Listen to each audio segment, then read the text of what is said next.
We were the first to bring you this story tonight. Gonzaga students will be saying ciao to their study abroad program in Italy. The university is pulling the plug because of the coronavirus. Good evening, I'm Mia Wong. And I'm Aaron Luna. GU has more than 100 students in Europe right now for its Gonzaga in Florence program.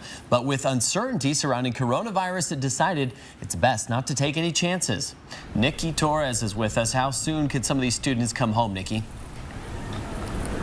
Well, some students are going to head back as early as tomorrow, and then the rest of the students are still looking for flights. You have to remember they are in spring break right now for that Florence program, so a lot of these students are all over Europe. They're exploring during that spring break, and what happens following this semester, to finish out this semester is still to be determined. However, the university wants them back as soon as possible. They're even offering to ship their items that they left back in Florence back to the U.S. to save some time.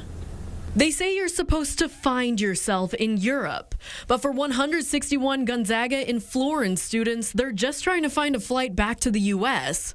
This morning, the university told students to come home because of concerns around the coronavirus outbreak worldwide. We would hate for any of our Gonzaga and Florence students to be unfortunately quarantined in Florence, or even worse, when they try to come home and be quarantined by the United States government. The decision comes with mixed feelings. The Center for Global Engagement at GU has heard them all. For students, this comes as a bummer. They have to leave their European trip of a lifetime. This is our crown jewel of study abroad programs. It's spring break right now. Almost all of the students are exploring parts of Europe, including a junior, Peter Carroll. He's in Madrid right now with friends. Shocking, honestly.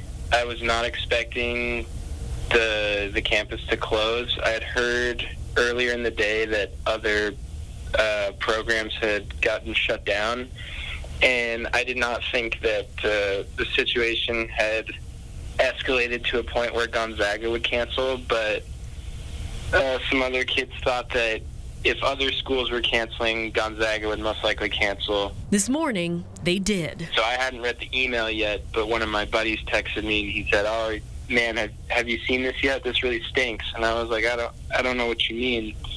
And then I read the email and I was like, oh, yikes.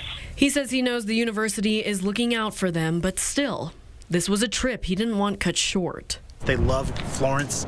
They love the ability to be able to have some time to explore and learn all about not only Italy and Florence, but about Europe itself. However, the university is satisfied they're taking the safe route. Really encouraging them, please do come home. If you stay, there's no guarantees on what could potentially happen.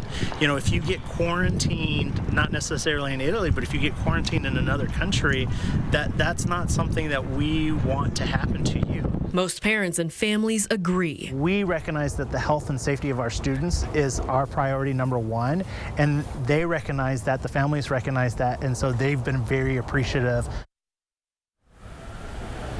By next week, Gonzaga says they will have an academic plan for those returning students to finish out the rest of their semester here in the U.S. They say that will most likely be through online classes or independent study. Reporting in Spokane, I'm Nikki Torres, 4 News Now.